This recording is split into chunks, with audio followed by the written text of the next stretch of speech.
기출문제 풀이 두 번째 시간이 되겠습니다. 한국경찰서부터 보겠습니다. 가부격 이전 경찰에 대해서는 실무종합에서는 언급되지 않고 있습니다. 따라서 승진 대비하시는 분들은 이 가부격 이전에 대해서는 보실 필요가 없습니다. 문제 위에 이렇게 표시가 되어 있죠. 그리고 경관이나 채용 대비하시는 분들도 최근에는 이 가부격 이전보다 이후 그리고 현대사에 시험문제가 많이 나오고 있습니다. 뒷부분으로 갈수록 중요하다는 것을 감안을 하고 공부를 하시기 바랍니다. 1번부터 보겠습니다. 가부격 이전 조선시대 경찰에 대해서 옳지 않은 것은 의금부는 고려 순군 만호부를 개최한 것으로 왕명을 받들고 국사범위나 왕족 관련 범죄, 사형죄 등 중요한 특별 범죄를 담당했다. 맞는 말이죠. 여기서는 이제 의가 나오고 만이 나옵니다. 이 순서가 마만의죠. 만의가 되겠습니다. 고려시대 때 순마소 그리고 순군 만호부, 조선시대 때 의금부 이렇게 연결이 되고 이때는 고려시대 초기가 되고 후기가 되겠죠. 이렇게 만마리의 의지로 왕권을 보호합니다. 왕권 보호입니다. 따라서 왕명을 받들고 왕족 관련한 범죄를 담당을 했던 관청이 되겠습니다. 자, 포도청은 우리나라 최초의 전문 독립적 경찰기관이죠. 그리고 사헌부는 풍속경찰을 주관하고 민정을 살펴서 정사에 반영하는 등 자, 풍속이 나왔습니다. 사감풍이죠. 사헌부는 감찰과 풍속을 담당했습니다. 그래서 사감풍입니다. 우리 교생풍 해경이라는 암기 문구가 있었는데 여기서는 사감풍이 되겠습니다. 고려시대 때 의사대가 있었죠. 의사대. 이때도 사가 나오는데 의사대가 이제 사헌부로 이렇게 그 임무가 변경이 된 겁니다. 조선시대 들어가서. 그리고 암행의사 할 때 이제 여기도 사가 나오는데 여기서도 감찰은 했죠. 이렇게 감찰은 나오지만은 그 풍속에 대해서는 제가 책을 찾아봤는데 풍속에 대해서는 명확하게 나오지는 않고 있습니다. 이 풍속이라는 것은 일반 백성들에 대한 풍속을 단속하는 것인데 조선시대 때 암행의사는 주로 관리들하고 상대를 했기 때문에 이 풍속 문제는 기본적으로 다루지 않았던 것 같아요. 아무튼 조선시대의 암행의사는 이제 정보경찰 그리고 감찰, 정보와 감찰 이렇게 했죠. 초기에는 정보, 후기에는 감찰 이렇게 했습니다. 형조는 법률, 형사처벌, 소송 등의 업무를 관장했다. 형조 아래에 어떤 부서가 있었죠? 장예원과 전옥서가 있었죠. 전옥서. 장예원에서 예가 나오니까 여기는 이제 노예를 담당했습니다. 노예, 그 장적, 노예 그 장부를 정리를 하고 노예의 그 호적 같은 것이죠. 그리고 전옥서, 옥에 나오니까 또 감옥을 담당했습니다. 그리고 조선시대 때 다모가 있었죠. 여성범죄나 양반가의 수색 등을 담당을 했습니다. 그래서 모두 맞는 지문이 되겠습니다. 자, 한국경찰제도 역사에 대해서 옳지 않은 것은 통일신라시대 이방부, 통일신라시대 때에는 이방부가 그 범죄수사나 집행을 담당을 했습니다. 고려시대 순마소 나오죠. 왕권 보호했습니다. 마만의. 조선시대 암행의사, 정보 감찰입니다. 초기는 정보, 후기는 감찰. 조선시대 장예원, 형조 아래에 있었죠. 예가 나오니까 노예가 되겠습니다. 장적이라는 것은 일종의 호적이죠. 노예들의 어떤 그 족보를 말하는 것입니다.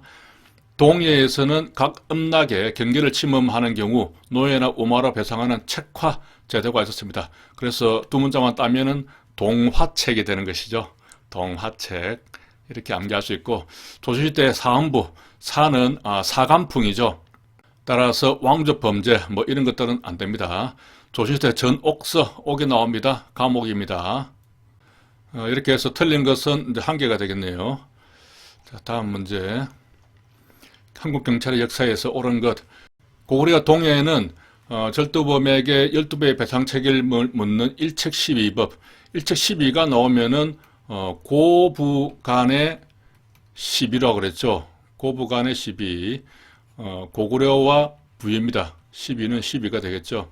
따라서 동해가 안 되고, 통일신라 시대에 들어서 비로소 공무원에 해당하는 관인들의 범죄가 공무원 범죄가 처음에 나온 것은 백제였죠. 백제에서 률령이라는 것으로 해서 공무원에 대한 관인 수재죄가 있었다고 합니다.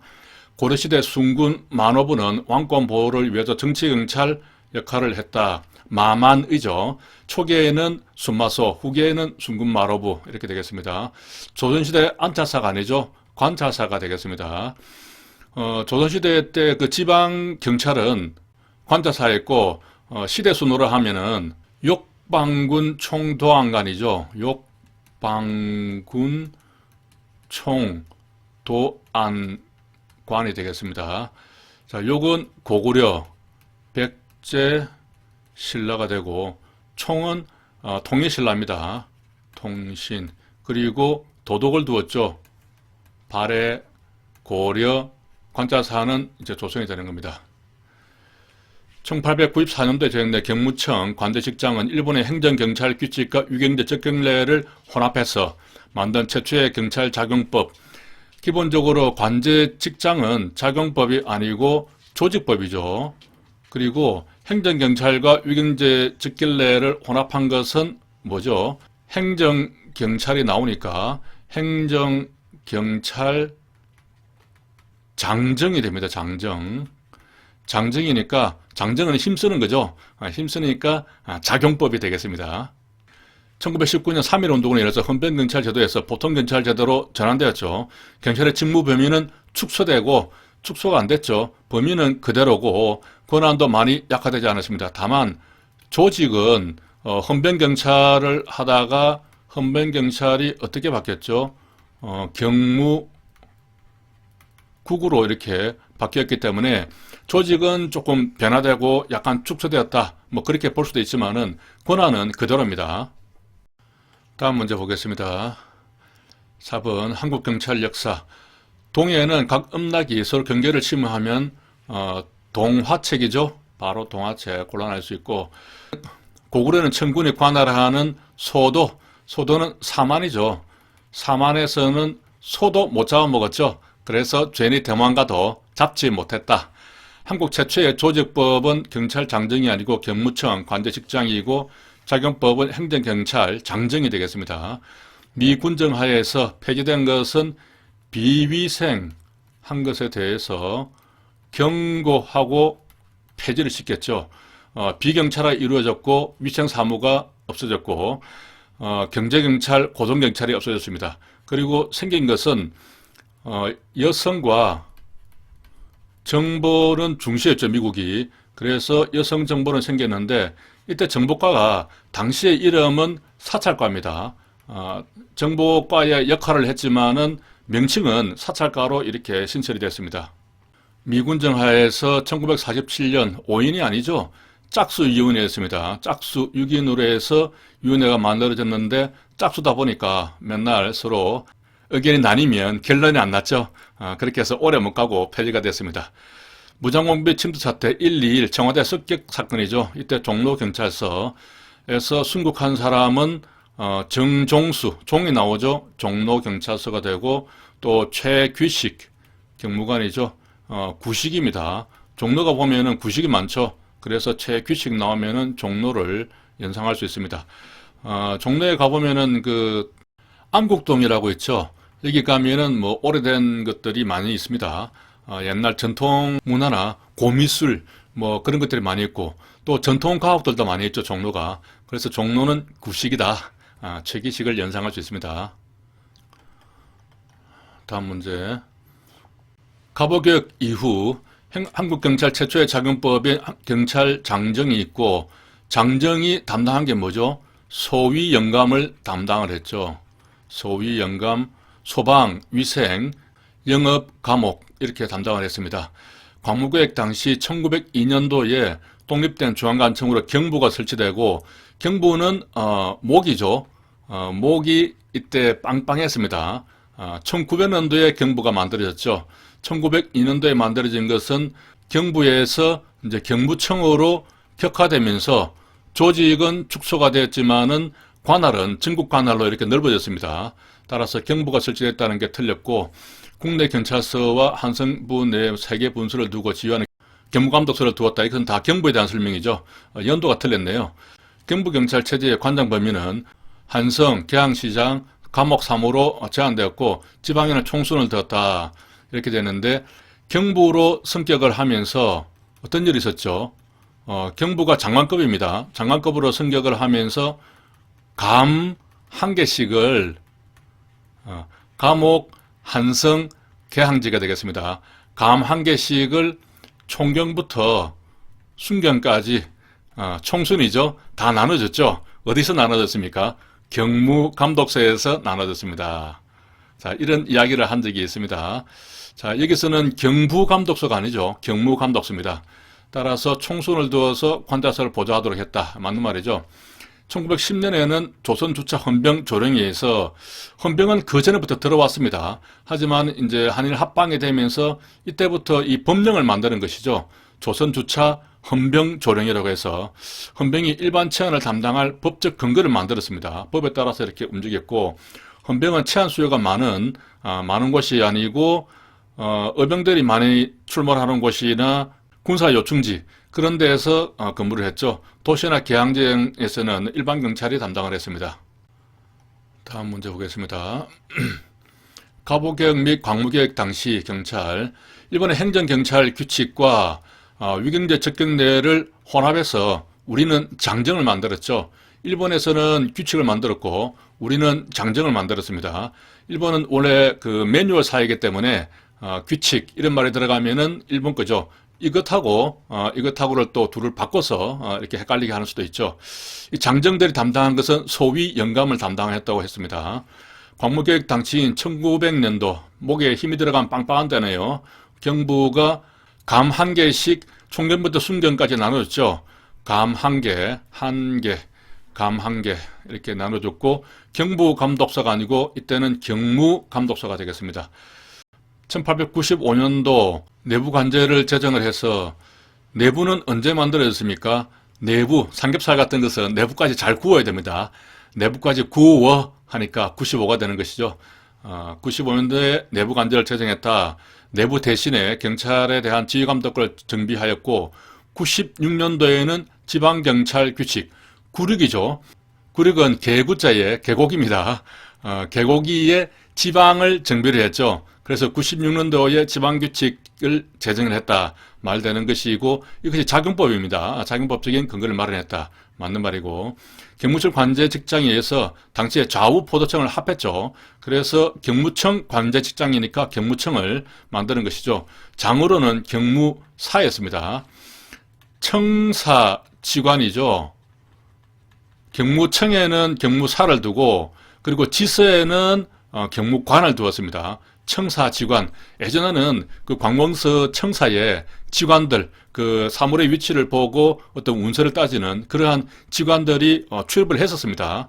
청사지관, 그렇게 암기를 할 수 있고, 빵빵한 1900년도에는 경부를 신설했죠. 잦은 대신 교체 등 문제가 많아서 나중에는 1902년도가 되면 경무청이 경부의 업무를 관리하게 되었습니다. 다음 문제 보겠습니다. 3번 가보개혁 이후 한일합방 이전의 경찰 변천사에 대해서 시대 순으로 바르게 된 것은 내부관제, 내부가 나오는 것은 내부까지 구워 95가 되는 것이고 지방은 96 지방을 정비했죠. 계곡입니다. 그리고 통감부는 통감 정치가 시작된 것은 육감부부죠. 06년도입니다. 육감부부 할 때 부부가 나오니까 통감부 아래에 경무부를 두었죠. 부부가 됩니다. 6이니까 육감부부가 되는 것이고 광무개혁 당시 독립된 중앙관청으로 경부를 설치했다. 이때는 빵빵한 때죠. 이렇게 해서 연도를 정리하면 되겠습니다. 자, 가보개혁부터 일제강점기 이전 일본 가기 결정에 따라서 가문 관제가 만들어졌죠. 이때 경찰이라는 용어를 처음 사용했습니다. 경무청 관제직장에서 당시에 좌우 포도청을 합했죠. 그래서 경무청 관제직장이니까 경무청을 만들었습니다. 장으로 경무사를 두었죠. 청사지관이라고 했습니다. 내무암원에 예속이 되었습니다. 항선부 내 일체의 경찰 사무를 관장했죠. 처음에는 법무암원에 소속을 두었다가 실제 그 실시가 될 때는 내무암원으로 바꿔서 그렇게 실시를 했습니다. 광무개혁에 따라서 중앙관청으로 경부가 감 한 개씩 총경부터 순경까지 줬죠. 이렇게 되고 의사조약에서 통감부에 의한 통감정지가 시작되면서 경무청을 전국으로 관할한다. 이 말이 틀렸죠.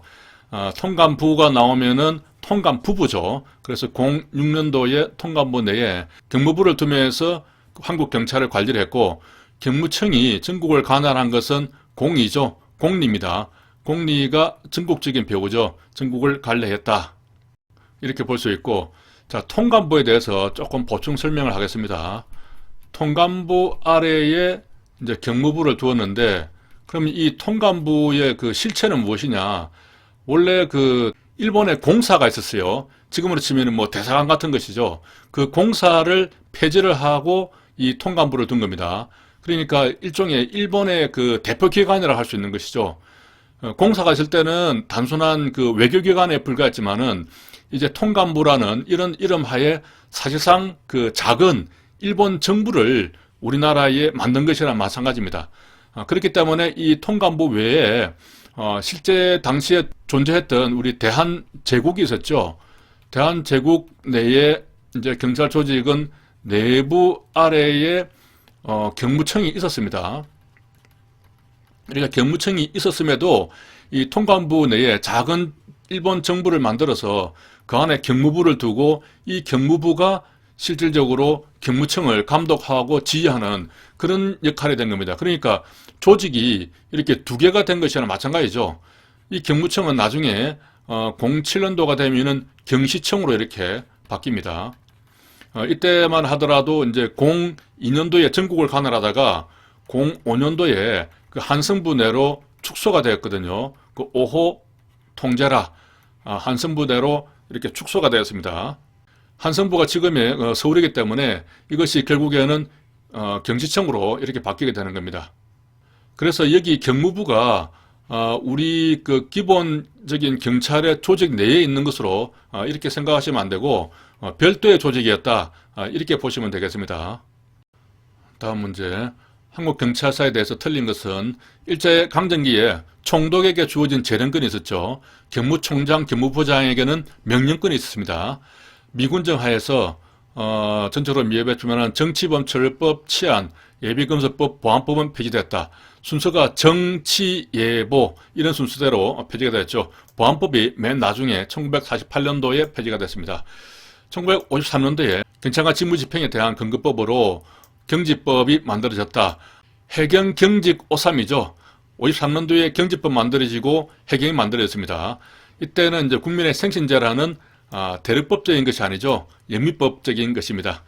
영미법에서는 그 자율방범제처럼 자치경찰제를 운영을 하면서 다른 거 하지 말고 국민의 생신제만 보호해라 이렇게 했고, 대륙법에서는 그 왕이 국가의 질서 유지를 위해서 공안제를 강조를 했죠.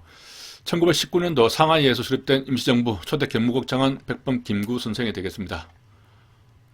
일제강점기에 대해서 옳지 않은 것은 1910년 일본은 통감부에 경무총감부를 두었죠. 각도에 경무부를 설치하여 지방에는 이렇게 경무부를 설치를 해서 관리를 했습니다. 경찰사무를 관장했는데 서울과 황궁의 경찰사무는 경무총감부의 직할로 했다. 맞는 말이고, 1910년도에 조선주차 헌병 조령에 의해서 헌법이 담당할 수 있는 법적 근거가 생겼죠. 헌병은 그전부터 들어왔지만은 법적 근거를 가지고 이제 본격적으로 하게 된 것은 1910년도 조선주차 헌병조령이 되겠습니다.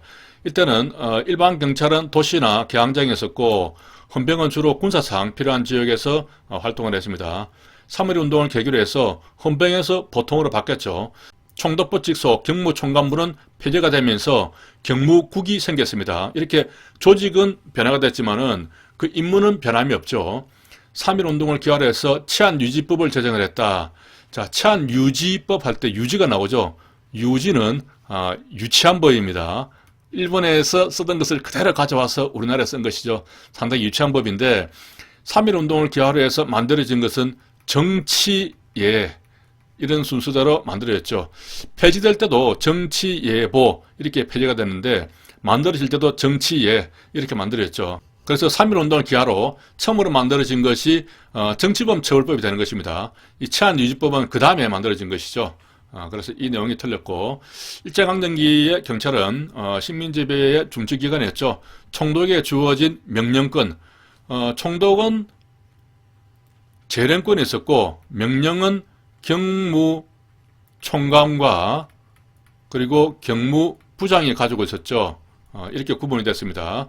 따라서 이 명령권이 틀린 것이죠. 다음 문제 보겠습니다. 자, 7번은 넘어가고 8번. 한국 근현대 경찰의 역사에 대해서 기억연주 옳고 그름의 표시가 바르게 된 것은 경무청 관제 직장에서 좌우포도청을 합했죠. 경무부가 아닙니다. 경무청이란 말이 나왔기 때문에 당연히 경무청이 되겠죠. 그리고 청사지관이니까 경무사를 두었고, 미군정 시대에는 경찰이 담당하던 위생이 이관되는 등 비경찰 작업이 이루어졌습니다. 비위생 경고 폐지했죠. 구한말 일본이 한국의 경찰관을 광탈하는 과정에 대해서는 취, 그리고 한, 사, 경이 되는 것이죠. 취한 사경. 사경은 사법경찰관이죠. 사법경찰관이 취했으면 경찰권을 박탈을 해야 됩니다. 취한 사경 순으로 경찰권을 강탈해갔다. 이렇게 기억을 할 수 있고, 53년도에 해경경직53 제정됐고, 국민의 생신제가 영미법적인 사고에서 반영이 됐죠. 자, 다음 문제 보겠습니다. 9번, 10번 다 이제 비슷한 문제가 뒤에 가면 중복이 되니까요. 이렇게 넘어가지고, 한국 경찰의 역사에 대한 설명으로 옳지 않은 것은 1894년 6월 일본 가기에서 한국 경찰 창설을 결정을 해서 조선에 창설을 요구했다. 가관문 관제가 나오죠. 여기서 경찰을 최초로 용어를 사용했고, 처음에는 법무안문 소속이었습니다. 법무부 안에 있다가 실제 실시가 될 때는 내무안문으로 내무부 소속으로 변경을 했죠. 일본이 강탈하는 과정은 취한 사경 순이죠. 취, 한, 사, 경 순으로 박탈을 했죠. 미건중 시대에는 민주주의 요소가 도입되었죠. 구인이 아닙니다. 짝수위원회죠. 짝수라서 의결하는데 어려움을 겪다가 빨리 폐지가 됐습니다. 비위생 경고 폐지가 됐죠. 강화되지 않았고, 일본 강점기의 헌병경찰은 첩보 수집, 의병토벌에 그치지 않고 민사소송의 조정, 집달리 업무, 국경 세관 업무, 일본어 보급, 부업 장려 등 광범위한 그러한 역량을 갖추고 있었고, 특히 지방에서는 한국 미래 성사 여탈권을 쥐고 있었다. 맞는 말이죠. 자, 다음 문제. 한국 근현대사에 대한 설명으로 옳지 않은 것은 일본 가기 결정에 따라서 가관문 관제에서 처음 경찰의 용어를 사용을 했고, 경무청의 장은 경무사죠. 청사지관이 되겠습니다. 감옥 사무를 총괄하고 범죄를 체포 수사하는 등 이런 업무를 담당했다. 이때는 행정경찰 장정이 있을 때죠. 장정이 소위 영감 업무를 담당했습니다. 그렇기 때문에 감옥을 담당을 했죠. 1906년도 통감부가 설치되면서 육감부부, 일본의 헌병조례에 의해서 군사, 사법경찰 업무만을 수행했다. 만 이런 말 나오면은 틀린 경우가 많죠. 이때 이제 헌병은 군 행사를 담당했습니다. 지금도 군대에서는 헌병들이 군 행사를 많이 담당하죠. 어떤 행사였으면 뭐 교통 정리도 하고 에스코트도 하고 많은 일을 담당합니다. 자, 군 행사를 담당했죠. 군사경찰, 행정경찰, 사법경찰 이렇게 군 행사를 담당했습니다. 행정경찰에 들어가 있죠. 미 군정기에는 고등경찰이 폐지됐으며 비위생 경고하고 폐지했죠.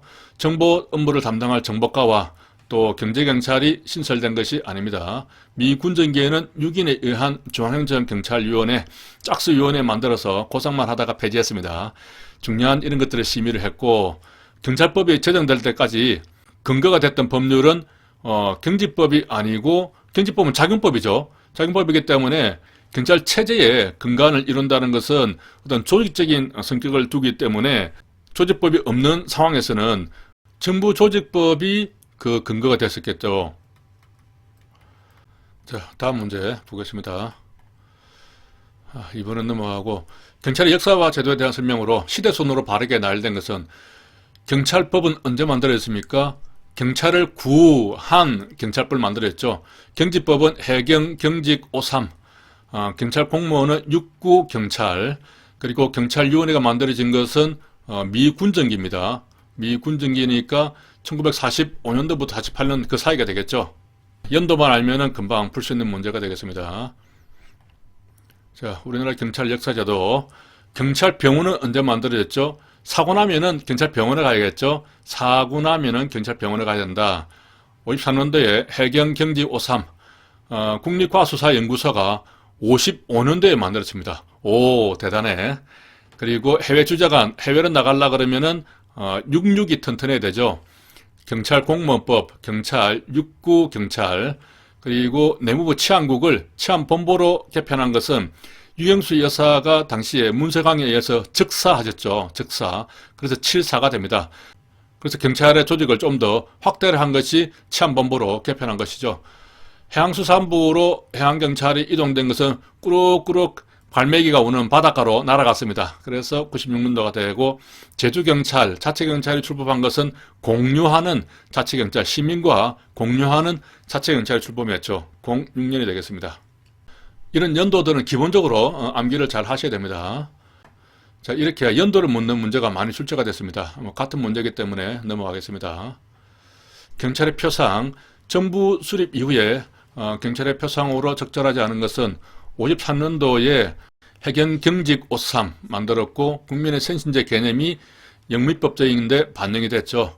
그리고 121 청와대 습격 사건 때 종로에 있던 정종수 그리고 최규식, 구식 종로 이렇게 활동을 했는데 이때 이제 인본경찰, 문화경찰의 표창은 누굽니까?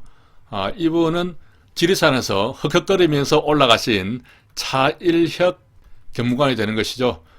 혁에서 흑흑거리면서 지리산을 올라다니신 분입니다. 인본경찰은 그때 당시 빨치산이었던 이현상을 사살하고 그 적장의 예를 갖춰서 화장을 해줬죠. 그리고 문화경찰은 화엄사를 불태우려고 했는데 화엄사 문짝만 떼가지고 불태우신 분입니다. 자, 5.18 민주화 운동에서는 안병하죠. 거꾸로 하면 합병이 됩니다. 화염병. 이중규, 중교가 나오면은 쭈꾸미, 목포 쭈꾸미 이렇게 해서 거부를 하신 분이고 6월 민주항쟁에서는 경찰 내부에서 정치적 중립을 지키지 못한 과오를 반성을 했습니다. 그리고 경찰 중립화를 요구하는 성명을 발표했죠. 이런 자성의 목소리가 있었다. 이 부분을 강조하고 싶은 겁니다. 다음 문제, 경찰의 표상. 자랑스러운 경찰의 표상. 차일혁 근무관은 혁에서 헉헉거리면서 지리산에 올라갔죠. 빨치산 토벌의 주역이시고 하엄사, 인권, 문화경찰의 표창이 되신 분이고 안병화, 화병이니까 하염병, 광주민주화운동에 활동을 하셨고 최규식, 구식, 정종수, 종로경찰서입니다. 그리고 안맥결, 결에서 안맥걸, 걸을 연상하면은 여성경찰관이 연상이 됩니다. 목포는 목포 쭈꾸미 이준규 서장이 되겠죠. 자, 이렇게 볼 수 있고 자랑스러운 표상. 성산포 경찰서 하면 제주도죠. 제주도에서는 헌인문을 많이 가죠. 그래서 문 나옵니다. 문형순이 되겠습니다. 문형순 서장은 헌인문 제주도에서 형을 순화시키신 분이죠.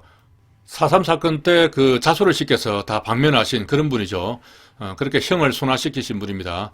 예비금속자 총살 명령에 부당함으로 불이행한다. 그런 아주 유명한 말씀을 하셨고 미 군정하에 여자 경찰 간부로 임명이 되었다. 안맥걸이죠. 국립경찰에 투신을 해서 서울 여자경찰서장을 역임했고 풍속 소년 여성보호 업무를 담당을 했습니다. 나중에 박정희 정권이 들어오니까 사퇴를 하신 분이죠. 5.18 광주 문제화 운동 당시에 안병화, 이준규 이렇게 기억을 하시면 되고 여기서는 안병화 전남청장이 되겠습니다. 임시정부 경무국 경호원, 경무의경대원을 활동했고 식산은행 동양측식 회사에 폭탄을 던지신 분, 폭탄 나오면은 나석주죠. 석주 하면은 석건주입니다. 석건주는 폭탄주죠. 이렇게 해서 폭탄을 투척하신 분이 되겠습니다. 자, 다음 문제 보겠습니다. 이 경찰의 표상에 대해서는 정리를 잘 해뒀으니까요. 한번 쭉 이렇게 복습을 하시기 바랍니다. 두 문자로 다 정리가 되어 있으니까 잘 기억을 하시기 바랍니다. 자, 경찰법의 범위에 대해서 보겠습니다. 옳은 것은 모두 몇 개인가? 경찰법은 일반적으로 성문법과 불문법으로 나눌 수 있고 헌법, 법률, 조약, 국제법규, 조리, 규칙은 성문법이다. 조리와 조례는 항상 바꿔서 나오죠. 조리가 아니고 조례가 되겠습니다. 자, 조리는 일반적으로 그 불문법이죠. 관습, 판례, 조리는 불문법입니다. 국회 의결을 거치지 않고 행정기관에 제정된 법규를 법규 명령이라 하고 조례와 규칙은 지방의회가 정한다. 의회가 정하는 것이 조례, 그리고 규칙은 지방자치단체장이 정하는 것이죠. 헌법은 국가의 기본적인 통치구조를 정한 기본법, 그리고 그 한도 내에서 경찰법의 법원이 되고, 위임명령은 법규명령이고 집행명령은 행정규칙이다. 틀린 말이죠. 집행명령이나 위임명령이나 모두 법규명령이 되겠습니다. 자, 헌법재판소의 위헌 결정은 기소를 하기 때문에 법원성이 인정이 되죠. 우리 대법원 판례에 대해서는 법원성은 인정이 안 되는데 헌법재판소의 위헌 결정에 대해서는 법원성이 인정이 된다고 그런 판례가 있죠. 자, 조리는 평등의 원칙, 비례의 근반은 신의성시, 신뢰보호 원칙 등으로 구성되어 있고, 오늘날 일반 원칙은 성문화되어가는 추세에 있다. 이 맞는 말이죠. 이렇게 성문화된 것이 최근에 행정기본법이 만들어지면서 대부분 다 성문화가 되어버렸죠. 그 안으로 지금 다 들어왔습니다. 자, 다음 문제 보겠습니다. 경찰법의 법원에 대한 설명으로 틀린 것은 행정입법에는 행정부가 제정하는 법을 말하고 행정조직 내부의 사무처리 기준에 관한 법규 명령과 국민을 구속하는 효력이 있는 행정규칙으로 구분된다. 말을 서로 바꿨죠. 행정 내부의 사무처리 규정은 이것이 행정규칙이고 국민을 구속하는 효력이 있는 것이 법규 명령이 되겠습니다. 자, 법규 명령은 특별한 규정이 없으면 공표일로부터 20일이 경과하면 효력이 발생하죠. 2장이 공포하면 효력이 있다고 했습니다. 여기에 따라서 2장이라고 하면은 숫자법으로 20이 되죠. 행정규칙은 공포가 필요 없습니다. 최후의 보충적인 법원으로서 조리가 있죠. 일반 보편적 정의를 정의하는 바 경찰관청의 행위가 형기적으로 적법하더라도 조리에 위반하면 위법이 될 수가 있습니다. 판례에 의할 때 운전면허 취소 사유에 해당하는 음주운전을 적발한 경찰관의 경찰서장이 착오로 운전면허 정지 처분을 한 상태에서 원래 취소 사유인데 정지 처분을 한 겁니다. 이런 상황에서 위반자의 주소지 시도청장이 위반자에게 운전면허 취소 처분을 한 경우에는 이후에 다시 이제 취소로 바꾼 것이죠. 이렇게 되면은 법의 일반 원칙이 조례에 대해서 허용될 수 없다. 맞는 말이죠. 이것은 신뢰보호 원칙에 의해서 원래 취소 사유였는데 잘못해서 정지를 했다고 하더라도 나중에 이것을 다시 취소로 바꿀 수는 없다는 것입니다. 이미 그 국민이 정지를 믿고 있었기 때문에 믿은 그 신뢰를 보호해야 한다는 것이죠. 자, 다음 문제 보겠습니다. 다음 문제. 법규, 명령과 행정규칙에 대한 설명으로 옳은 것은 법령 규칙이 특정 행정기관의 그 법령 내용의 구체적 사항을 정할 수 있는 권한을 부여하면서 자, 법령이 행정기관에다가 법령 내용의 구체적 사항을 정해라 하면서 위임을 했다는 말이죠. 이후에 그 권한 행사의 절차나 방법을 특정하고 있지 않아서 수임 행정기관이 행정규칙의 형식으로 그 내용을 구체적으로 정하고 있다면 그 행정규칙은 대외적인 구속력이 있는 법규 명령으로서의 효력을 가진다. 이것이 맞죠. 판례에 의해서 이렇게 결정이 됐습니다. 다시 말해서 형식은 행정규칙입니다. 그런데 그 내용은 이제 그 법령에서 위임한 내용을 구체적으로 정하고 있기 때문에 사실은 내용은 법규 명령적인 성격을 가지고 있는 것이죠. 이렇다면은 판례는 보통 실질적인 것을 그 기준으로 판시를 하거든요. 그렇기 때문에 내용이 법규 명령이라면은 비록 형식이 행정규칙이라고 하더라도 이것은 법규 명령으로 본다. 이것이 판례의 내용이고 또 이 반대가 있을 수가 있죠. 형식은 법규 명령인 뭐 대통령령도 있고 또 부령도 있죠. 이렇게 형식은 법규 명령인데 그 내용은 행정규칙적인 기관 내부를 규율하는 그렇게 규정이 된 겁니다. 그렇다면 이런 경우는 어떻게 볼 것이냐? 이때는 형식이 대통령령이면은 비록 그 내용이 행정규칙이라고 하더라도 이것은 법규 명령으로 보겠다는 겁니다. 그런데 형식이 불령이라면은 그 내용이 이제 행정규칙이라면은 이것은 법규 명령으로 보지 않겠다는 겁니다. 여기서 좀 차이가 있죠. 그렇게 판시가 있었고요. 행정입법이란 행정부가 제정하는 법을 말하죠. 행정조직 내부의 사무처리 기준에 관한 법규 명령과 국민을 구속하는 효력이 있는 행정규칙으로 구분된다. 이 반대로 말했죠. 요게 그 앞선 그 지문에 나왔던 것 같은데요. 똑같은 게 21년도 경관시험에 나왔었는데요. 요 아래 내용은 위에서 설명한 거니까 요것은 넘어가도록 하겠습니다. 자, 법규 명령과 행정규칙에 대한 설명으로 틀린 것은 행정규칙에 따른 종래의 행정관행이 위법한 경우 행정규칙이 관행적으로 이어져 왔는데 그것이 위법하단 말이죠. 위법한 경우에는 자기구속을 당하지 않습니다. 적법하다면은 자기구속의 법리에 의해서 특별한 것이 없으면은 그대로 따라야 하는데 위법하다고 하면은 하루아침에도 그 관행을 바꿀 수가 있는 것이죠. 법규명령이란 국회 의결을 거치지 않고 행정기관에 의해서 제정된 성문법규를 말하고 위임명령과 집행명령이 있죠. 권리 제한, 의무 부과 관계되는 이러한 것들은 긴급한 경우를 제외하고는 적어도 공포일부터 30일이 경과한 때에 효력이 발생하도록 그렇게 해야 됩니다. 일반적으로는 2장에 공포하면은 효력이 발생하죠. 그래서 20일이 되는데 이러한 국민의 권리 제한, 의무 부과 관계되는 이러한 법률에서는 최소한 30일의 여유는 줘야겠죠. 위 명령은 상위 법령의 집행 시 필요한 절차나 형식을 정하는 데 거쳐야 하며 새로운 법규 사항을 정해서는 안 된다. 위 명령에 대한 설명이 아니고 집행명령에 대한 설명이죠. 집행명령은 반드시 상위 법령의 어떤 위임이 없다고 하더라도 집행을 위해서 만들 수 있는 것이거든요. 하지만 새로운 법규 사항을 정하는, 국민의 권리를 제한하거나 의무를 부과하는 새로운 법규 사항을 정할 수는 없다는 것이죠. 반대로 위임명령인 경우에는 위임이 있어야 되겠죠. 그 위임의 범위 내에서 새로운 법규사항, 국민의 권리를 제한하거나 의무를 부과하는 새로운 법규사항도 만들 수가 있는 것입니다. 다음 문제, 법규명령과 행정규칙에 대한 설명이 틀린 것은 법규명령은 공포를 요하죠. 행정규칙은 필요 없고 법규명령은 형식은 불형을 취하고 있지만은 그 내용이 행정규칙의 실질을 가지는 경우 판례는 당의 규범을 행정규칙으로 보고 있죠. 만약에 형식이 대통령령이라면은 비록 내용이 행정규칙이라고 하더라도 법규명령으로 보지만은 그것이 불형이라면은 내용이 행정규칙이라면은 실질적으로 행정규칙으로 보겠다는 겁니다. 재량준칙의 제정은, 재량준칙이라는 것은 어떤 재량행위를 할 때 기준이 되는 내부적인 규칙을 말하죠. 이러한 재량준칙을 제정하는 것은 행정청에게 재량권이 있는 경우만 인정이 되겠죠. 행정청이 기소권만을 갖는 경우에는 인정되지 않을 겁니다. 기소권을 갖는다는 것은 반드시 어떤 행위를 해야 되기 때문에 이런 경우는 재량준칙을 만들 수가 없겠죠. 위임명령은 법규명령이고 집행명령은 행정규칙이다. 이것은 위에서 많이 나왔죠. 집행명령도 법규명령에 해당됩니다. 훈령에 대한 설명으로 적절하지 않은 것은, 훈령은 형식적 요건과 실질적 요건이 있죠. 형식적으로는 상급 관청이 발해야 되고 하급 관청의 권한 범위 내에 있어야 되고 직무상 독립이 아니어야 합니다. 직무상 독립되어 있는데 훈령을 내리면 안 되겠죠. 그래서 상식적으로 실질적 요건은 실명적타공이죠. 실명적타공입니다. 실질적으로 적이 실명할 정도로 타격을 가해야 되는 것이죠. 그래서 실명적타공이 되겠습니다.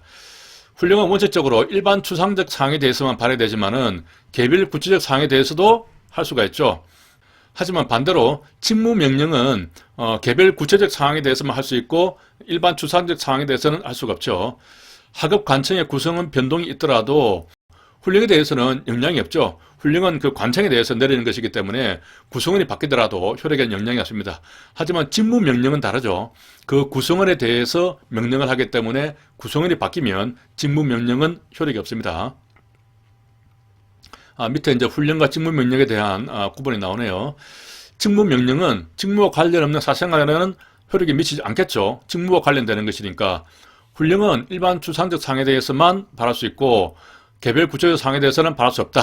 잘못됐죠. 일반 추상적인 것뿐만 아니라 개별 구체적 사항에 대해서도 할 수 있다. 훈령을 발하기 위해서는 법령의 구체적 근거를 필요 없겠죠. 직무명령은 법령의 구체적 근거가 없어도 된다. 훈령의 종류에는 이런 것들이 있고 예규는 반복적인 경찰 사무의 기준을 제시하기 위한 것이다. 맞죠? 훈령은 직무명령을 겸할 수 있으나 직무명령은 훈령의 성질을 가질 수 없다. 맞는 말이죠. 훈령은 개별 구체적인 상황에 대해서도 지시를 할 수 있기 때문에 직무명령의 성질을 겸할 수 있습니다. 하지만 직무명령은 개별 구체적인 것만 가능하기 때문에 일반 추상적인 성질을 갖는 훈령의 성질을 가질 수는 없습니다. 다음 문제 보겠습니다. 훈령과 직무명령에 대해서 틀린 것은 훈령은 원칙적으로 일반 추상, 개별 구체에서도 가능하다. 훈령과 직무명령 모두 법령의 구체적 근거 없어도 할 수가 있죠. 훈령은 법규의 성질이 같지 않기에 하급 관청의 법적 행위가 훈령에 위반해서 행해진 경우에는 위법이 아니며 맞죠? 행위 자체 효력에도 영향이 없다. 맞습니다. 훈령의 실질적인 요건으로 실질 나오면은 실질적으로 실명적타공할 정도로 타격을 가해야 됩니다. 법규에 저촉되지 않아야 되고 공익, 실현 가능성이 있고 상급 간청이 바랄 것, 이것은 형식적인 것이죠. 형식적인 것은 상하 동대반일 것 이렇게 암기를 했죠. 다 비슷한 내용이고 훈련과 직무 명령에 대한 설명으로 틀린 것은 상호 모순되는 둘 이상의 상급 관청의 훈련이 경합될 경우에 주관 상급 관청이 불명확한 경우 이때는 직권 상급 관청의 훈련에 따른다. 이게 조금 애매하고 헷갈리기 쉬운 부분이죠. 자, 주관 상급 관청이 불명확합니다. 불명확할 때는 주관 쟁의를 해야 됩니다. 쟁의로서 어느 기관이 주관 상급 관청인지 판단을 받아봐야 되고 밑에 이제 우선순위를 한번 볼까요? 우선순위를 보면은 그 주관 상급 관청이 분명합니다. 일단은 어디가 주관하는지는 분명한데 그 지시가 서로 달라서 그런 경우에 이제 어떤 관청을 따라야 되느냐 할 때 그럴 때는 상하관계라면은 직권 상급 관청을 따른다는 것이죠. 하지만은 이제 불명확할 때는 주관 쟁의 방법으로 한다는 겁니다. 이것이 조금 헷갈리기 쉽죠. 그렇게 구분할 수 있고 그 아래 내용은 위에서 설명한 내용들입니다. 자, 넘어가서 경찰조직법을 보겠습니다. 경제법에 관한 설명으로 적절한 것은 91년도에 경찰법이 만들어졌죠. 경찰을 구한 경찰법이 만들어졌습니다. 내무부 치안국장이 경찰청장으로 변경됐고, 자, 이때 치안국장이 아니죠. 이것도 착하기 쉬운 부분인데 당시에 치안본부장이 있었습니다. 치안본부장이 만들어진 게 1974년도죠. 유영술 여사가 즉사하면서 74 이때에 치안본부가 만들어지고 치안본부장이 있었죠. 그래서 치안본부장이 경찰청장으로 이렇게 바뀌었습니다. 자, 경제법에 따를 때 국가경찰위원회는 비밀엄수 업무가 있고 정치운동 금지 업무가 있죠. 그리고 서당 소속으로 지구대 파출소를 두고 그 설치 기준은 이런 것에 따라서 대통령령이 아니죠. 행안부령입니다. 이 경우도 상당히 자주 문제가 나왔었는데요.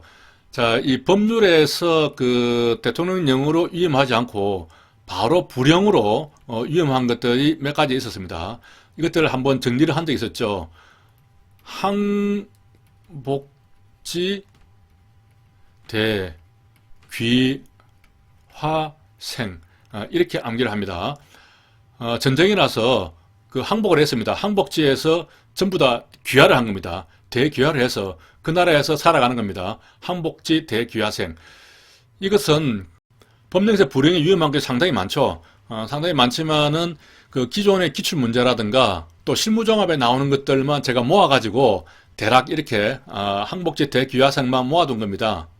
따라서 이 항복지 대귀화생 외에는 대부분이 법령에서 대통령령으로 위임했다. 이렇게 보시면 되겠습니다. 자, 내용을 한번 보면은 항은 항공기 탑승 금지입니다. 이것은 이제 국토교통부령으로 바로 위임이 됐고요. 그 다음에 복은 복지에 가는 것이죠. 이것은 행안부령으로 바로 위임이 됐습니다. 지는 지구대 파출소 설치 기준이죠. 마찬가지로 행안부령으로 위임이 됐고, 대는 대기 오염 방지법이 있는데 여기서는 이제 환경부령으로 이렇게 위임이 됐죠. 그리고 귀는 국적법에 보면은 그 일반 귀화를 할 때 그 품행 단정의 요건은 법무부령으로 정한다 하는 부분이 있습니다. 이것에 대해서는 이제 법무부령이 되는 것이고, 그리고 화는 화약입니다. 화약의 발파 장소를 관할하는 서장의 허가를 받아야 한다 하는 그 부분은 행안부령으로 위임했고, 그리고 화약을 운반할 때는 그 출발지 관할 서장에게 1시간 전에 신고해야 한다 하는 부분도 행안부령으로 이렇게 위임이 되어 있죠. 화약이 있고, 생은 생체 정보입니다. 출입국을 할 때 외국인이 생체 정보를 제공해야 되는데 그러한 것은 이제 법무부령으로 정한다 이렇게 되어 있죠.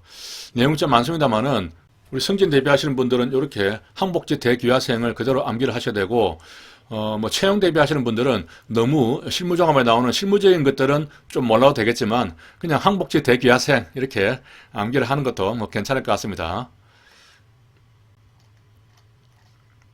다음 4번 보면은 경찰청의 사무를 지역적으로 분담하기 위해서 시도지사 소속으로 시도경찰청을 두고 이번에 법이 바뀌었죠. 시도지사 소속이 아닙니다. 그냥 시도에 시도경찰청을 둔다. 이렇게 되어 있죠. 자, 다음 문제. 경찰청과 그 소속기관의 직제에 대해서 틀린 것은 경찰청장의 소속하에 이런 소속기관을 둘 수가 있고, 시도청장은 서장의 소관 사무를 분장하기 위해서 대통령령이 정하는 바에 따라서 지구대 파출소, 아니죠. 방금 했던 행안부 장관이 정하는 대로 둘 수 있고, 시도청장은 임시로 출장소를 둘 수가 있다. 출장소를 두는 것도 시도청장 관할 사안입니다. 지구대 파출소 출장소의 명칭, 위치, 관할 구역 다 시도청장 사안이 되겠죠. 자, 다음 문제. 경제법에 대한 것으로 틀린 것은 이 법은 민주적인 관리 운영과 효율적인 임무 수행 나오죠. 민효가 나옵니다. 민효가 인정했는데 그것에 이의제기를 했죠. 민주성, 효율성, 인권주의, 정치적 중립주의, 그리고 이의제기, 이렇게 경제법에 규정되어 있습니다. 경찰청 사무를 지역적으로 분담하기 위해서 시도에 시도경찰청을 두고 시도경찰청 소속으로 경찰서를 둔다. 맞는 말이죠. 뭐 이런 질문은 조금 예전에는 나오지 않았었는데 18년도에 나왔기 때문에 제가 현행법에 맞게 이렇게 변형을 시킨 문제가 되겠습니다. 경찰청장은 행안부 장관의 동의를 얻어서 여기서 틀렸죠. 동의하는 사람은 행안부 장관이 아니고 국경위의 동의를 받게 되는 것이죠. 경찰청장의 임기는 2년이고 중임할 수 없죠.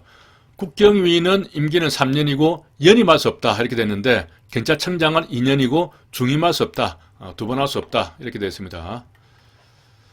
자, 경찰청장에 대한 설명으로 맞는 것은 징계위원회 의결을 거친 경무관 이상의 강등 정지, 경정 이상의 파면 해임을 한다. 경찰청장이 하는 것은 제가 그 도표를 그려서도 설명을 했지만은 경찰청장이 하는 것은 총, 경, 강, 정에 대해서 할 수 있는 것이죠. 총경과 경정에 강등이나 정직에 대해서는 경찰청장이 하는 겁니다. 경무관 이상 이런 말이 나오니까 틀린 것이죠. 임기는 2년 보장되고 헌법 범죄를 위반했을 때는 국회는 탄핵, 의결할 수 있죠. 탄핵하는 것은 헌법재판소에 탄핵합니다. 소속 공무원뿐만 아니라 제주도의 자치경찰 공무원도 언제나 틀리겠죠. 언제나 직접 지휘할 수는 없습니다. 경찰청장이 자치경찰도 지휘할 수 있는 경우가 이번 경조법에 새로 규정이 되어 있죠. 어떤 경우입니까? 비상사태 등 전국 지휘를 해야 되는 경우가 있습니다. 그때는 이제 소비동지, 이렇게 제가 두 문자를 만들었었는데요. 소비동지 사태에서는 경찰청장이 전국 지휘를 하게 되는 것이죠. 이때는 뭐 소요 상태라든가 비상, 그리고 전국적으로 동일하게 적용을 해야 될 때, 지원을 해줘야 될 때, 그 시도에서는 자기들만의 경력으로는 부족하니까 다른 시에서 좀 끌어와서 그 시도를 지원을 해줘야 됩니다. 그럴 때는 이제 자치경찰까지 이렇게 동원할 수 있다는 겁니다. 이게 그 전국 지휘를 하는 것이고, 국수본에 대해서도 경찰청장이 별도로 지휘할 수 있는 경우가 이번에 경조법에 새로 만들어졌죠. 국수본에 대해서는 어떨 때 지휘를 할 수 있습니까? 전국적으로 제비 사건이 있으면은 경찰청장이 국수본부장을 지휘를 할 수가 있습니다. 뭐 전국적인 사건, 국은 국가 중요 시설에 대해서 어떤 뭐 테러라든가 그런 상황이 발생했을 때, 재난이나 테러 발생했을 때 비상사태 이렇게 되어 있습니다. 그래서 전국 제비 사건, 전국적으로 제비라고 하면은 그 여성을 이렇게 꼬드겨서 뭐 사기치고 하는 그런 사람을 제비라고 그러죠. 전국적으로 그런 제비들이 판치고 돌아다니면 경찰청장이 국수본부장을 지휘를 할 수 있습니다. 다시 보면은 경찰청장은 대통령령으로 정한 바에 따라서 임명에 관한 권한의 일부를 시도지사나 이런 데가 위임할 수 있다. 경공법에서는 이렇게 위임할 수 있다. 이렇게 규정이 대체로 되어 있죠. 하지만 경찰 공무원 임용령에 가면은 대부분이 또 위임한다. 이렇게 되어 있습니다. 다음 문제 보겠습니다. 경제법상 경찰 조직에 대한 설명으로 옳고 그름이 바르게 표시된 것은 경찰청장은 국회의 동의를 받아 동의는 그 국경위의 동의를 받죠. 국회의 동의를 받아서는 아니고 행안부 장관 제청으로 총리, 대통령 임명한다. 경찰청장은 국가경찰 사무를 총괄하고 그리고 지휘감독한다. 임기는 2년으로 하고 중임할 수 없고 청장이 헌법법률을 위반했을 때 국회에서 탄핵소추 의결할 수 있다고 인정하나 경제법에 따르면 국회 탄핵소추 의결권이 명기되어 있죠. 경찰청장뿐만 아니라 국가수사본부장에 대해서도 탄핵소추 의결권이 명시되어 있습니다. 가로 안에 들어갈 숫자의 합은 국경위는 위원장 1명을 포함한 7명의 위원으로 구성되어 있죠. 자, 7명의 위원이 들어가는 것이 경찰이 칩에서 치엇이 나오니까 7입니다. 보관했다 이렇게 암기를 합니다. 여기서 경찰위원회는 이제 국경위뿐만 아니라 시경이 들어가죠. 국시. 그리고 보관은 보안관찰위원회가 되겠습니다. 이게 7인의 위원으로 구성되어 있고요. 위원 중에 2명은 법관의 자격이 필요하고 국경위 임기는 3년인데 연임할 수 없죠. 청장은 2년을 하고 중임할 수 없습니다. 이렇게 중임, 연임 이렇게 구분됩니다. 나온 김에 3년짜리 위원회가 뭐가 있죠? 경찰이 은소를 쌈 싸먹었죠. 여기서 은소라는 것은 육회를 말합니다. 여기서 경찰이라는 것은 이제 국경위뿐만 아니라 시경위도 포함되고 은은 언론위원회, 소는 소통위원회 되겠습니다. 이 두 개의 기간은 3년인데 연임도 가능하고 그 다음에 국경위나 시경위는 연임이 안 되죠. 다음 문제. 경조법상 국경위에 대한 설명을 적절한 것은 행안부 장관의 위원 임명 동의할 때 정치적 중립이 보장되도록 해야 한다. 위원장은 임시회의 소집을 할 수 있으며 위원 3명 이상 또 행안부 장관, 경찰청장과 위원장에게 임시회의 소집을 요구할 수 있다. 여기 임시회의가 나왔는데 이 문제가 조금 복잡하죠. 여기서 임시회의를 소집할 수 있는 사람은 위원장입니다. 뭐 행안부 장관이 소집할 수 있다거나 그렇게 할 수 없고 이런 사람들은 소집 요구를 할 수 있는 것이죠. 여기서 임시회의와 정기회의를 한번 정리를 해보겠습니다. 회의 소집은 국경에서 관세청이 정리한다 이렇게 암기를 했습니다. 자, 국경이라는 것은 이제 국경위를 말하고 관은 장관, 장관이나 세가 나오니까 3명 이상, 청은 청장 이렇게 요구를 할 수가 있고 정리니까 정기회는 리에서 2입니다. 정기회는 월 2회 이렇게 정리를 할 수 있습니다. 여기서 다시 한번 표를 가지고 한번 정리를 해보겠습니다. 자, 임시회의가 있고 정기회의가 있죠. 그리고 국경위가 있고 시경위가 있습니다. 이렇게 구분해서 한꺼번에 기억을 하도록 합니다. 국경위 임시회의는 관세청에서 정리를 했으니까 관세청 이렇게 3인이 되는 것이고 정리니까 정기회는 월 2회가 되겠습니다. 시경위는 임시회의를 누가 소집을 합니까? 이때는 위원장뿐만 아니라 이제 장관인데 장관에 대비되는 것이 여기는 시도지사가 되겠죠. 국경위에서는 위원장만 소집할 수 있었지만은 시경위는 위원장이나 시도지사 모두 소집이 가능합니다. 그러면은 이제 요구할 수 있는 사람은 여기서는 위원 3사람이었지만은 시경위는 2명만 되면은 소집 요구를 할 수가 있죠. 그래서 마이너스 1이 됩니다. 청장이 소집 요구를 할 수 있지만은 시경위는 시도청장이 소집 요구를 할 수가 없습니다. 여기도 따지고 보면 뭐 마이너스 1이죠.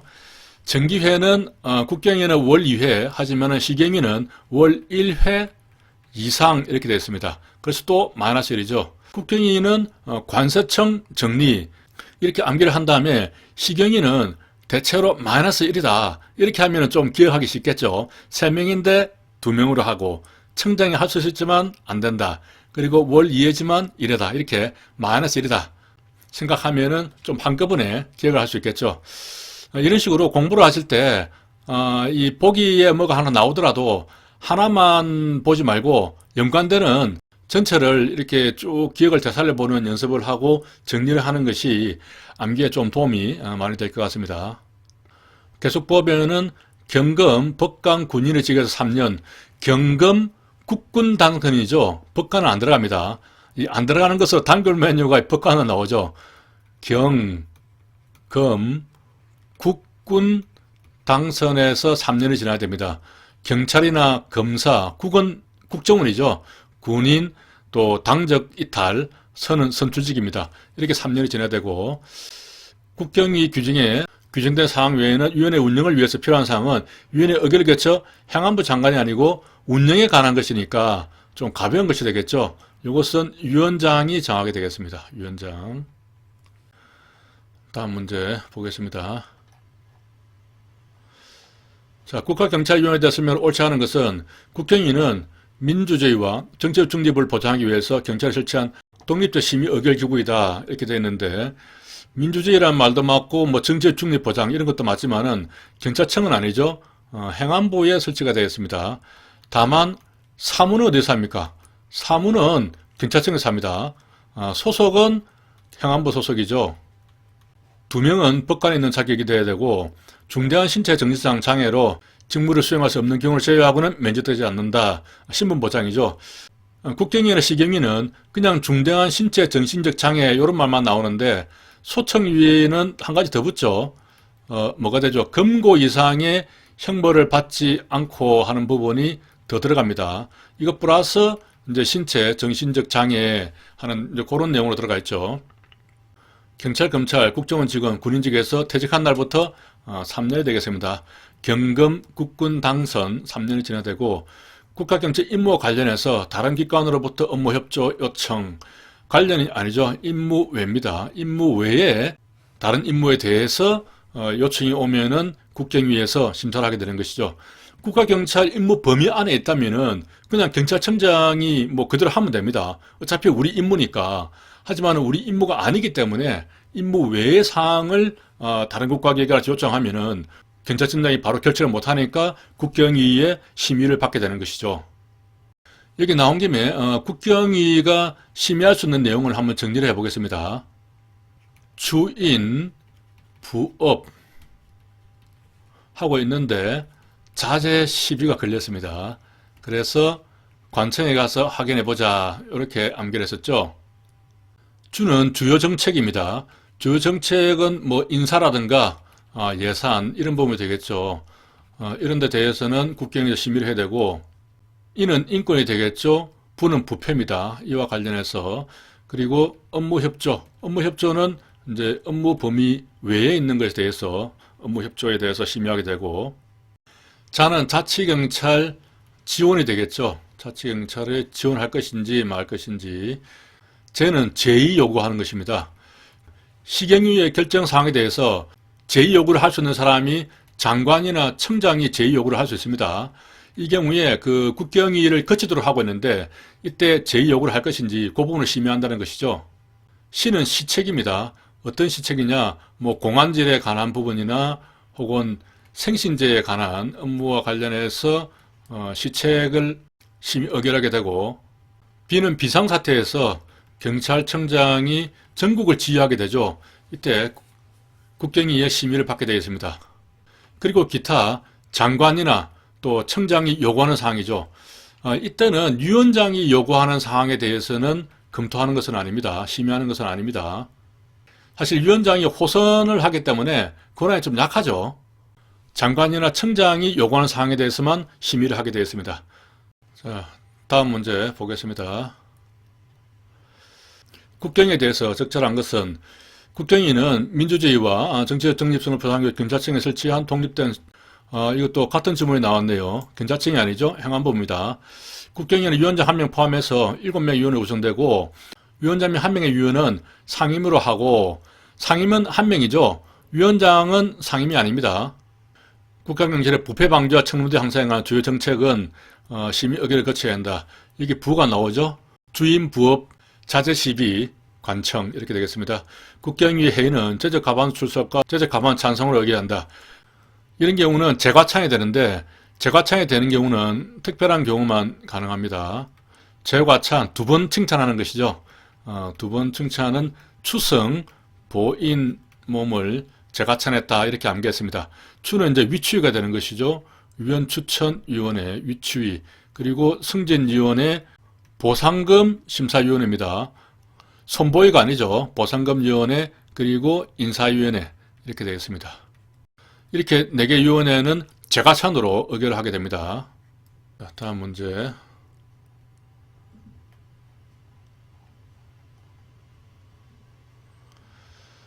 대통령령인 국경위 규정상 국경에 대한 설명을 옳은 것은 정기적인 특별한 사유를 제외하고는 매월 2번 하죠. 국경에서 관세청 정리 되겠습니다. 위원장은 임시에 소집할 수 있고 위원 3사람이죠. 그리고 장관, 청장이 소집을 요구를 할 수가 있습니다. 자, 위원장이 사고 칠 때는 상임위원, 위원장 연장자 순으로 위원장 직무를 대리한다. 이거는 국경위원회, 시경위원회 같죠. 상임위원이 먼저 나오죠. 경찰청장은 위원회에서 심의될 내용이 적정하지 않다고 판단할 때는 제의를 요구할 수 있다. 제의 요구할 수 있는 경우는 행안부 장관이 하겠죠. 경찰청장은 국경위의 감독을 받는 입장인데 뭐 제의를 요구한다 이렇게 건방지게 할 수 없습니다. 자, 행안부 장관이 제의를 요구하면은 10일 내에 하죠. 그래서 행안부 장관이 열리를 요구합니다. 이렇게 되면은 위원회는 7일 내에 의결해야 됩니다. 위원회는 치인에, 일이 치인에 이렇게 7일 내에 해야 되는 것이죠. 자, 그러면 나온 김에 시경위는 어떻게 합니까? 시경위는 행안부 장관 대신에 시도지사가 제의를 요구하겠죠. 이렇게 되면은 이제 시경위에서 의결을 하게 되는데 이때 기일에 대한 규정은 없습니다. 행안부 장관은 10일 내에 하라고 되어 있었는데 시도지사는 기일에 대한 제한은 없고요. 다만 시경위는 제의 요구를 받으면은 7일 내에 일이 치이자 마찬가지로 7일 내에 의결을 해야 됩니다. 장관이나 행안부 장관이죠. 또 청장도 제의 요구를 할 수 있는데 직접 요구를 할 수 없고 시도지사에게 제의 요구 좀 해달라 이렇게 요구만 할 수 있는 것이죠. 직접은 제의 요구를 할 수가 없습니다. 그리고 시경위는 의결을 할 때 전에 했던 것과 똑같은 재의결을 할 수 있는 규정도 있죠. 시경위는 더 강화됐습니다. 재의결을 하려면은 출산이 참 재특하다 이렇게 암기를 했었죠. 출석, 출산이 하니까 출석 3분의 2가 찬성을 하면 전에 했던 것과 똑같은 의결을 할 수도 있습니다. 시경위는. 이렇게 하면은 재의결과 관련해서 국경위, 시경위 모두 정리를 한 것이 되는 것이죠.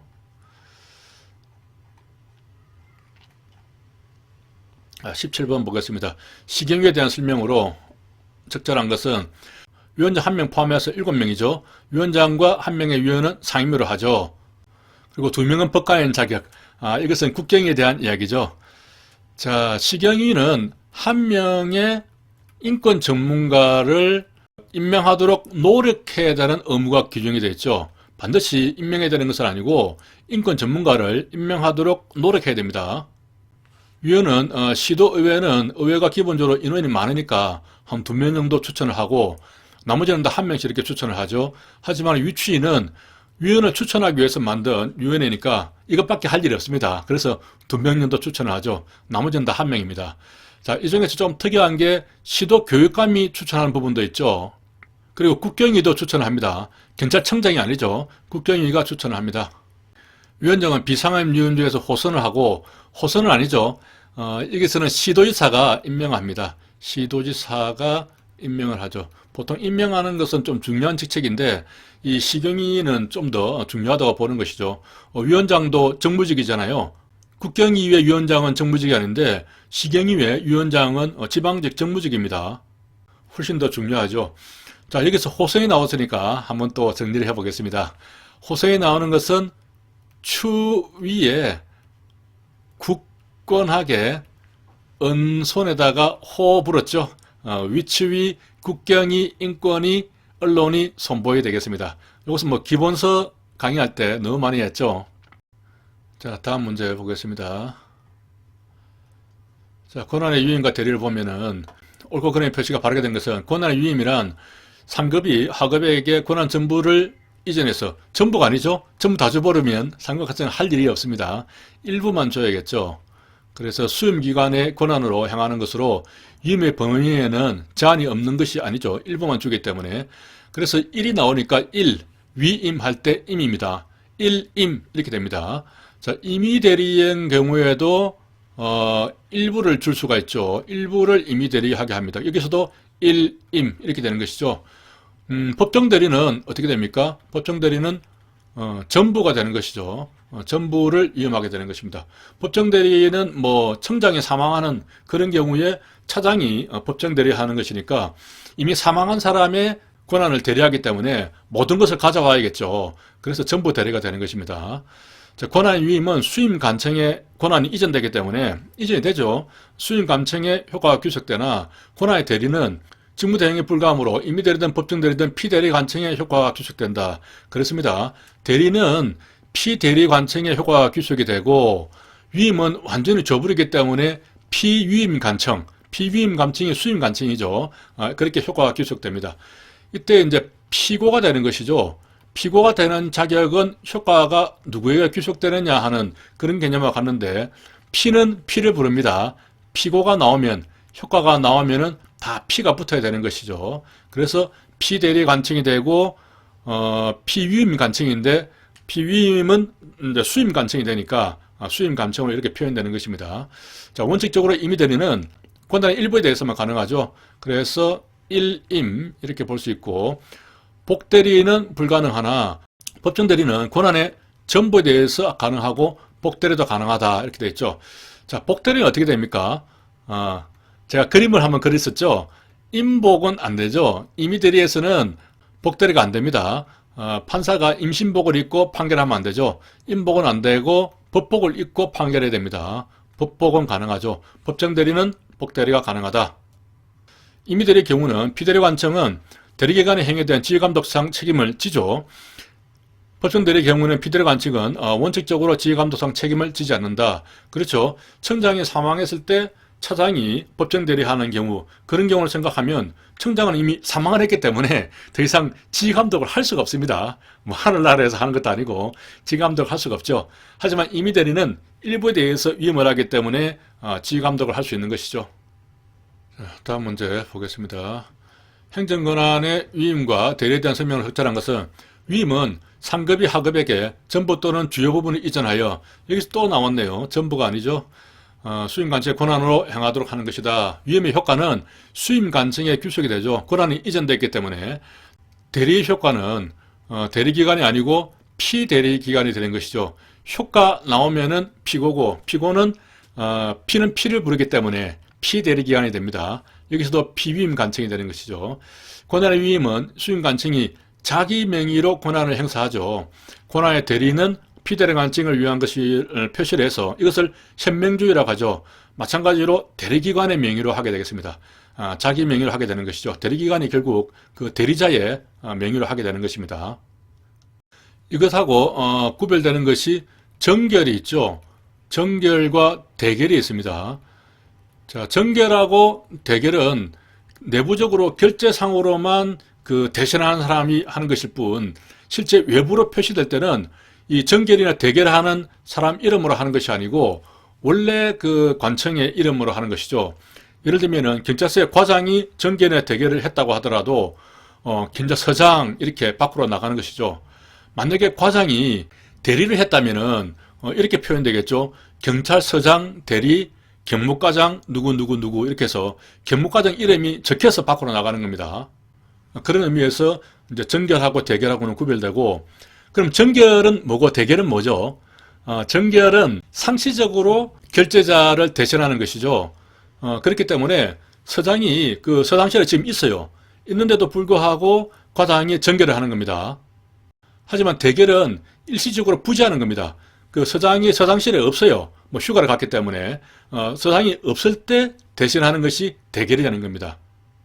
원칙적으로 임의대리는 권한의 전부에 대해서는 불가능하죠. 가능하고가 틀렸고 복대리는 임복은 안 되죠. 불가능하고 법정대리는 전부에 대해서 가능하죠. 청장이 사망했을 때 하는 것이니까 복대리는 가능하죠. 모든 권한을 가져와야 됩니다. 법복역권은 가능합니다. 자, 권한의 위임대리 임의대리는 복대리가 허용되지 않는 것이 원칙이다. 임복은 안 되죠. 맞는 말입니다. 예를 들면 청장이 국장에게 회의에 좀 다녀오라고 이렇게 했는데 국장이 자기 임의로 무슨 과장을 불러서 나 대신 다녀와 이렇게 복대를 해버리면 안 됩니다.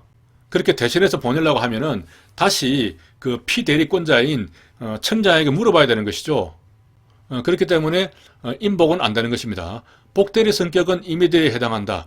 복대리를 한다면은 그것은 항상 임의대리에 해당되는 것이죠. 복대리까지도 법정대리가 되는 것은 아닙니다. 법률이 규정을 해서 하는 것이 아니라 신뢰를 바탕으로 해서 그렇게 하는 임의들이 해당되는 것이죠. 원칙적으로 대리관청이 대리행위에 대한 행정소송의 피고가 된다. 자, 피고에 대해서는 아까 위에서 설명했듯이 피는 피를 부르죠. 그렇기 때문에 대리관청이 피고가 되는 것이 아니고 피대리관청이 피고가 됩니다. 수임관청이 권한을 위임해서 쟁송의 당사자가 된다. 쟁송의 당사자는 여전히 같은 말이죠. 피고란 말하고 여기서도 피가 나오니까 피가 나오면은 피위임관청이 되겠죠. 피위임관청은 결국 수임관청이 됩니다. 그러니까 수임관청이 쟁송의 당사자가 되는 게 맞죠. 다음 문제 보겠습니다. 행정관청의 권한위임입니다. 위임은 보조기관, 권한의 대리는 하급관청이 주로 상대방이 된다. 여기서는 이제 주로 하는 말이 나오죠. 주로 위임은 권한을 떼서주기 때문에 보조기관보다는 관청이 되겠죠. 그리고 대리하는 것은 뭐 임의대리나 법정대리인데 이런 경우는 주로 보조기관이 됩니다. 뭐 청장 대신에 그 차장이 되는 것이죠. 그렇기 때문에 이제 주로 이런 말이 나왔기 때문에 원칙적으로는 뭐 위임도 보조기관을 줄 수가 있습니다. 하지만은 주로 관청이 된다는 것이죠. 대리도 마찬가지로 관청에다가 줄 수 있지만은 주로 보조기관이 된다는 의미가 되겠습니다. 자, 권한의 위임으로 인한 사무처에 소요되는 인력예산은 수임자 부담이 원칙이다. 수임자가 아니죠. 그 위임을 해주는 사람이 부담을 하는 것이 원칙입니다. 이게 틀렸고, 권한 위임할 때 사무처가 위법 부당하다고 인정되면은 취소, 정지할 수 있죠. 수임 경우에 대해서는 사인 승인을 받거나 협의할 것을 요구할 수 없습니다.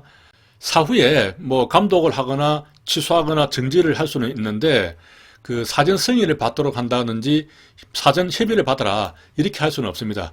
이미 권한을 떼줬기 때문에 위임에 대해서는. 하지만 그 예외 상황도 있었죠. 경찰 공무원 임용령에 보면은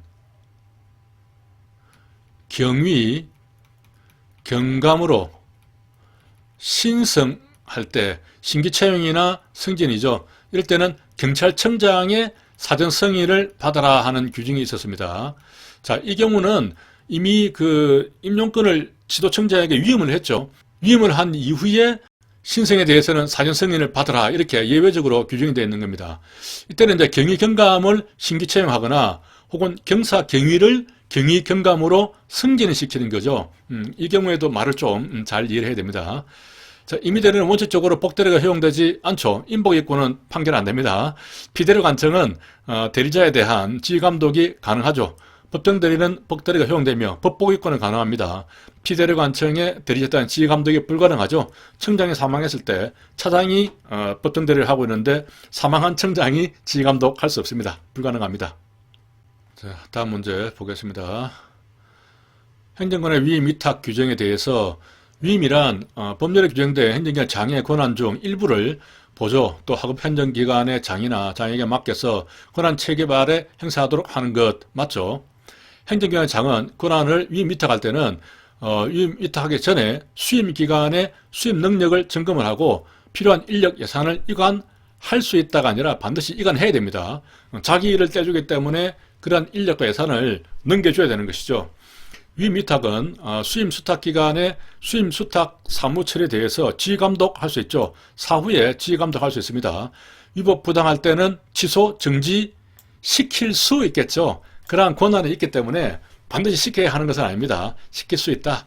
자, 수임 수탁에 대해서는 위임 위탁 기관은 수임 수탁에 대한 사전 승인이나 사전 협의할 것을 요구할 수 없는 것이 원칙이다. 하지만 예외되어 있다.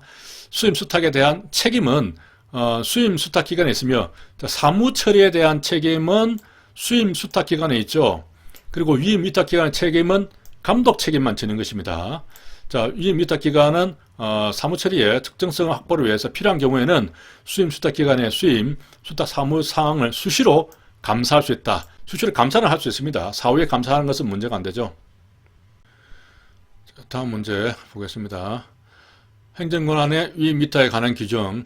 위탁이란 행정기관의 장이 권한 중 일부를 다른 행정기관에 맡겨서 위임과 위탁이 나오는데 위탁은 다른 행정기관의 장에게 맡기는 것이죠. 위임은 그 아래에 있는 보조기관이라든가 하급관청에 맡기는 것이죠. 수임 수탁에 관한 처리의 책임은 사무에 대해서는 수임 수탁 기관에 있죠. 위임 위탁 기관은 감독 책임이 있고 또 권한을 행사할 때는 위임 위탁기관의 명의로 해야 된다. 이 부분이 틀렸죠. 권한을 떼줬기 때문에 수임 수탁기관의 명의로 해야 됩니다. 대리도 마찬가지로 대리관청의 이름으로 한다 그랬죠. 다만 피대리관청을 위해서 한다는 현명주의 표시를 하고 하면 되는 것입니다. 위임 위탁기관은 수임 수탁기관의 수임 수탁 사무처리에 대해서 지휘 감독할 수 있죠. 그 처리가 위법부당하다고 인정될 때는 취소 정지할 수 있다. 행정기관장은 행정기관을 위임 위탁할 때는 하기 전에 그 수임 능력을 점검을 해야 되고 필요한 인력 예산을 이관하여야 한다. 이렇게 되는 것이죠. 자, 다음 문제 보겠습니다. 위임 위탁 규정에서 위임 위탁은 수임 수탁 기관에 지휘 감독하고 같은 문제 계속 나오네요. 위법부당할 때는 취소 정지시킬 수 있다. 그렇게 되죠. 수임 수탁에 관해서 위임 위탁 기관은 사전 승인을 할 수 없겠죠. 사전 협의도 요구할 수 없다. 수임 수탁에 관한 사무에 관한 책임은 수임 수탁에 있죠. 그리고 위임 위탁은 감독 책임만 진다고 했고 수임 수탁 사무에 관한 권한 행사할 때는 수임 수탁 기관의 명의로 해야 되는 것이죠. 이게 완전히 다 같은 문제입니다. 자, 이게 보면은 이번에 채용시험에서 나왔죠. 그 앞에 또 올해 승진시험에서 나온 것 요것하고 비슷하게 만들었는데 이 승진시험은 또 어디서 나왔느냐 보면은 작년 경관시험에 나왔던 이 문제를 또 그대로 응용을 한 것이죠. 이렇게 경관시험이나 승진시험, 채용시험들이 어떤 문제에 대해서는 상호 연결되어서 응용을 하면서 계속 그렇게 출제하고 있는 경향을 보입니다. 자, 여기까지 기출문제 정리를 하겠습니다. 장시간 수고하셨습니다.